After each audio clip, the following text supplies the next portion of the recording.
Today I'm at Manhattan Motor Cars in New York City to check out the 2021 Lamborghini Aventador SVJ Roadster, as well as a few other special cars. So let's go check them out. So here it is, the 2021 Lamborghini Aventador SVJ Roadster.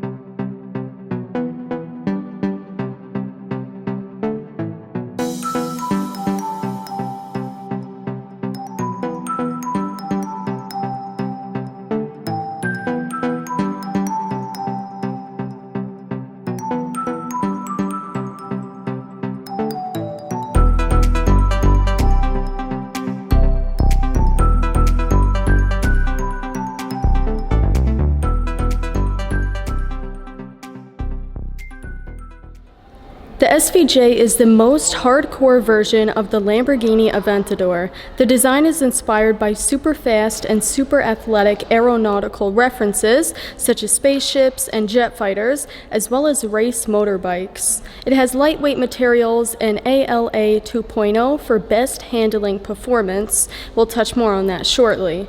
This car is absolutely bonkers, and it's the second to last V12 Lamborghini without a hybrid system. Everyone thought this would be the last one, but then Lamborghini surprised us with the Aventador Ultime, which is the final Aventador variant. The SV in SVJ stands for Super Veloce, which is Italian for super fast, and the J stands for Jota, which signifies the car's performance and track prowess. The SVJ Coupe actually took the Nürburgring production car record lap time in 2018 with a lap time of 6 minutes and 44 seconds. The SVJ is powered by a massive 6.5-liter naturally aspirated V12 engine that makes 759 horsepower and 531 pound-feet of torque. That's 30 more horsepower than the Aventador S, which makes 729 horsepower, and 19 more horsepower than the Aventador SV, which makes 740 horsepower. The SVJ has a 7-speed single-clutch automated manual transmission. It can sprint from 0 to 60 miles per hour in 2.8 seconds,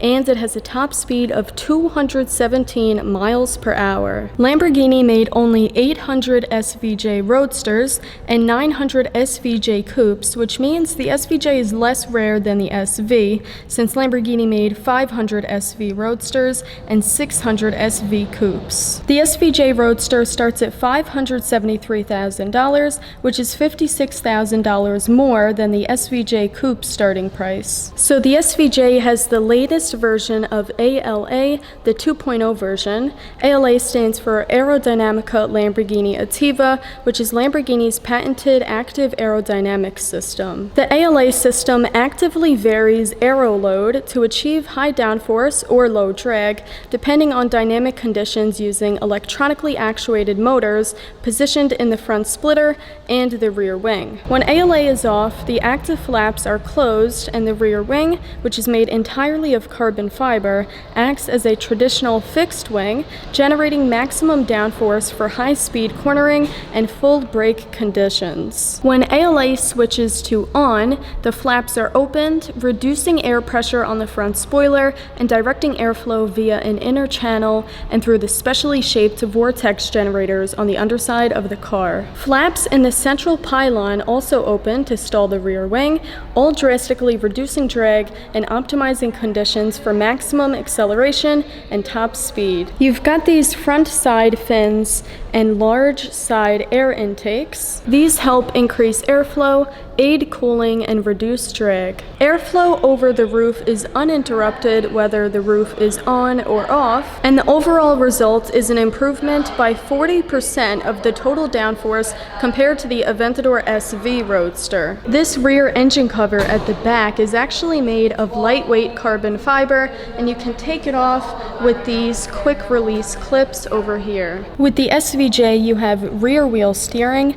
and Lamborghini dynamic steering, which is calibrated to provide both steering precision and natural feedback. The SVJ also has magneto-rheological suspension. Believe it or not, the anti-roll bar stiffness is improved by 50% compared to the SV Roadster. Both systems cooperate in compensating pitch and roll movement, maximizing the downforce generated by the underfloor. Even with the Roadster's roof off, stiffness is not compromised. The SVJ has 3 driving modes: Strada mode, which is for easy street driving, Sport mode, which is for aggressive street driving, and Corsa mode, which is for track driving. These 3 driving modes are complemented by the Ego option, which allows the driver to fully customize their preferences for car setup, and they've been optimized to work together with ALA 2.0 active aerodynamics. Now let's touch on the exterior design. So the SVJ Roadster uses ultralight carbon fiber for its bodywork and rigid removable roof. The Roadster roof, which is constructed from high-pressure RTM carbon fiber, is removable via quick-release levers in the cabin and securely stored under the front hood. Each part weighs about 13 pounds, and in total, the Roadster adds 110 pounds to the SVJ Coupe's weight of 3,362 pounds. The body features larger air intakes and more extended side skirts and a lightweight exhaust system mounted high up. On this specific car, you have a mixture of high gloss black and glossy carbon fiber parts. So you've got that exposed glossy carbon fiber in the front here, and then the high gloss black with the ALA branding right there. These pieces here are exposed carbon fiber. The mirrors, side skirts, and rear quarter air intakes are finished in high gloss black. On some SVJs, you'll see these parts in exposed carbon fiber, but on this car, they're in high gloss black because that's what the customer opted for. Since the exposed carbon fiber parts cost a lot of money, we're talking several thousands of dollars. Some people just get the black trim instead, and this piece here is also in high gloss black. This piece surrounding the engine. You can see the V12 engine right there. This example also has the Lyrian forged wheels that are 20 inches in the front and 21 inches in the rear, and you'll notice that these have carbon fiber center caps with black center locks. That's a really nice touch. You've also got orange brake calipers, and a fun fact is that carbon ceramic brakes are standard on the SVJ. You've got the painted SVJ letters, which is a pretty rare option. Not everyone chooses to get these letters, and if they do, they usually get it as a sticker since that is possible, but this person decided to get them painted, which looks amazing. Even though you don't have the exposed carbon over here, here, or here, you do have it for the rear wing, and look how glorious this is. And back here for the rear diffuser. Look at this. I can't get over how much there is. With the sun shining on it, it's just absolutely beautiful. I could honestly look at the back end of this car all day long.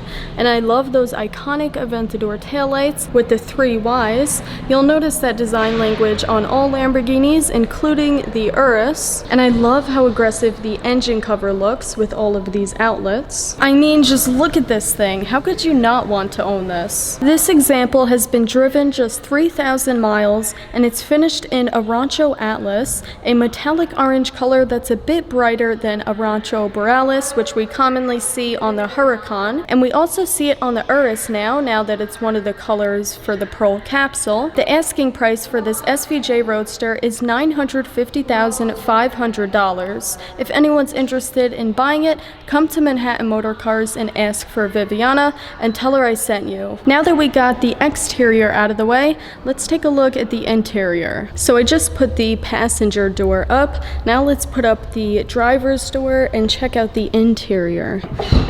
You gotta love these iconic scissor doors. I would never get tired of opening these if I owned this car. You've got the orange leather pull strap to save weight instead of a traditional door handle, and the entire door panel is exposed carbon fiber. And this one has the Sensonum sound system, which is a cost option. You've got these illuminated carbon fiber Aventador door sills that I absolutely love. So every time you open up the scissor door, these light up, and if that's not a warm welcome, I don't know what is. This SVJ is equipped with the electric and heated comfort seats in narrow Cosmos Alcantara with Arancho Leones leather accents. You've got both perforated leather and Alcantara on the steering wheel with an orange 12 o'clock marker. You've got gloss carbon fiber in the center control stack with the red cover for the engine start-stop button. So because this is a track-focused supercar, you don't have carpeting and you don't have floor mats. You just have the bare minimum,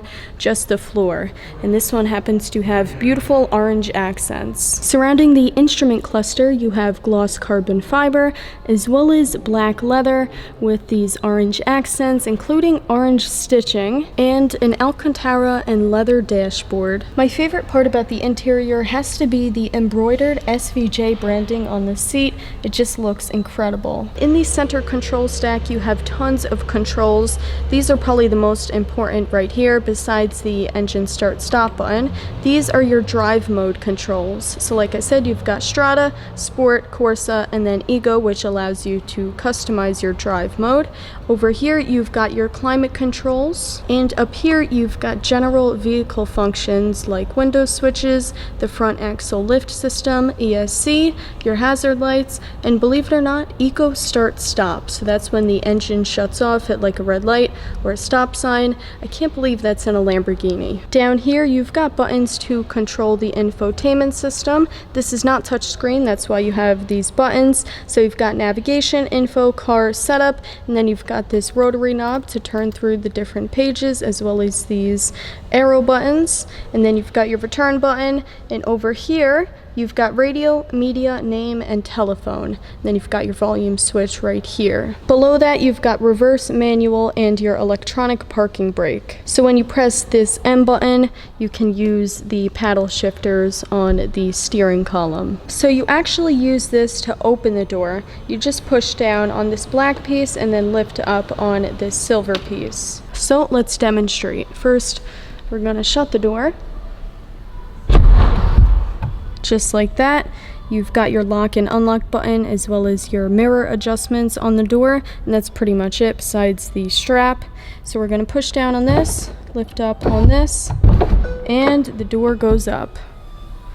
Near the pedals, you've got your front trunk release, and on the left side of the steering wheel, you've got your light switches. In between the two seats, you actually have a cup holder, and then behind the seats, you've got this little storage net. Right up there is the release lever for the roof panel. The driver can electronically open the rear window, which functions as a windshield when closed, and when open, amplifies the unique sound of the naturally aspirated V12 engine. So in front of you, you've got a digital gauge cluster that changes its layout whenever you select a new drive mode. So right now it's in Strada, so we just push these buttons to change the drive mode, and let's take a look at how the gauge cluster changes. So this is Sport mode, and this is Corsa mode. So in all the modes, you've got the tachometer that takes up most of the screen, as well as your current gear, your current drive mode, your mileage, and then some facts about the car's aerodynamics right at the bottom there. You've also got a G-force meter and your engine and oil temperature. On the right side is where you see how many miles you have left until you need to refuel. And this is what the infotainment system looks like. So like I said, you just use this to navigate it.